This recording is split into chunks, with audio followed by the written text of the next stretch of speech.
Tu l'as reconnu, tu l'as vu dans le titre, c'est le thème des James Bond. Donc je te montre l'introduction, je te montre le fameux thème, et je te montre aussi la fin, qui est hyper classe, qui fait ça.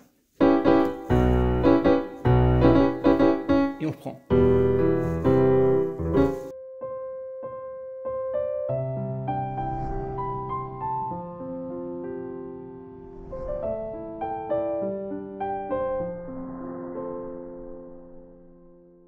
L'introduction, on est en mi mineur, mais ce qui est très sympa, c'est qu'il y a des chromatismes. C'est-à-dire qu'on va avoir notre mi, on va monter la note la plus aiguë pour faire un voicing, le do dièse et le do. On va jouer comme ça. La main droite, elle va faire ça. Tu remarques que le pouce et l'index font toujours les mêmes notes, l'accord de mi mineur, mais c'est ton cinquième doigt qui va faire le voicing. Le do dièse, et on revient. On va jouer ça en boucle.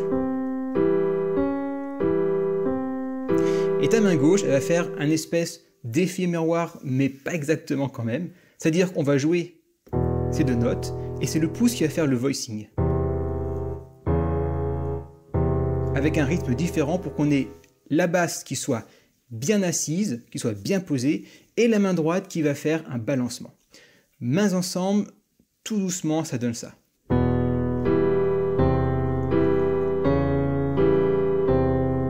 te refais le voicing, le voicing. Comme ça, tu peux le répéter en prenant soin de faire ressortir ces trois notes. Celles-là doivent être un peu plus en retrait.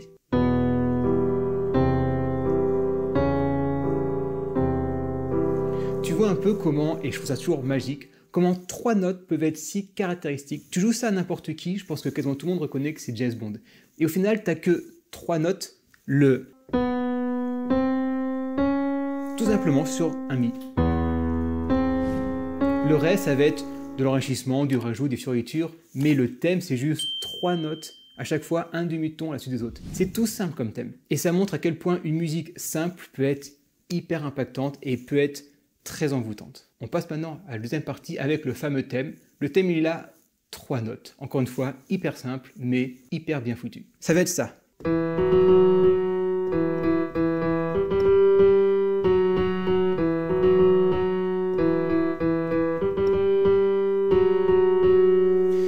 Là, tu as dû remarquer que c'est mieux de le faire en jonglant de doigts sur la touche. C'est-à-dire, au lieu de répéter trois fois la même note avec le même doigt, ce qui est pas très pratique quand c'est rapide parce qu'on manque un peu d'agilité, on va faire 3, 2, 1.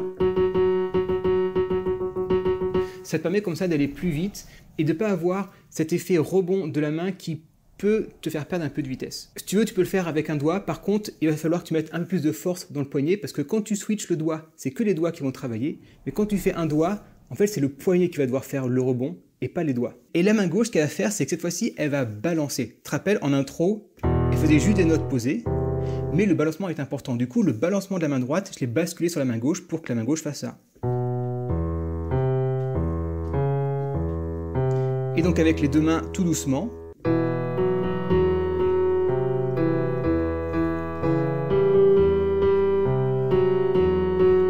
Encore un peu plus doucement.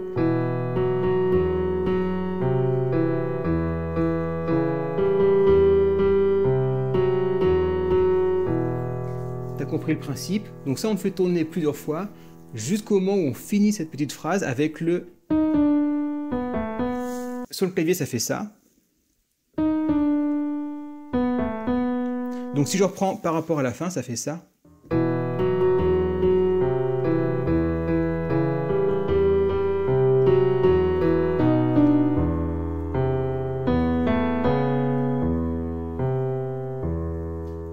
Regarde-le bien doucement et plusieurs fois.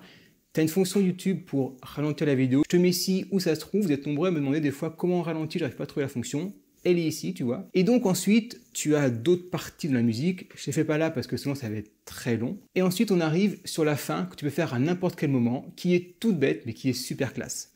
La fin, elle donne ça. Ta main droite fait cet accord. Et ta main gauche va répondre avec ça, c'est-à-dire une octave en si.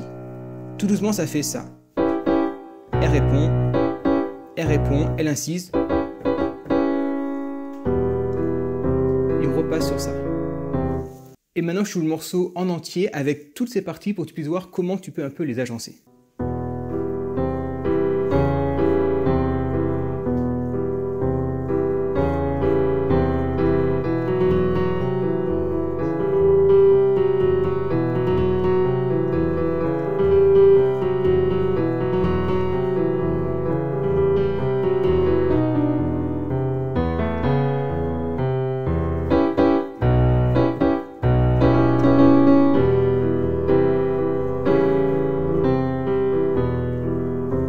On repart.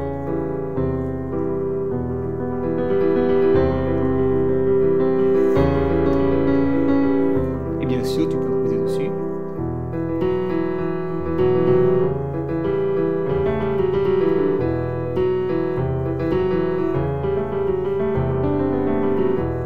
Grâce à la magie de l'improvisation. Si tu veux être libre avec ton piano, alors tu as tout ce qu'il faut ici pour débuter l'improvisation. Tu vas voir, tu vas adorer.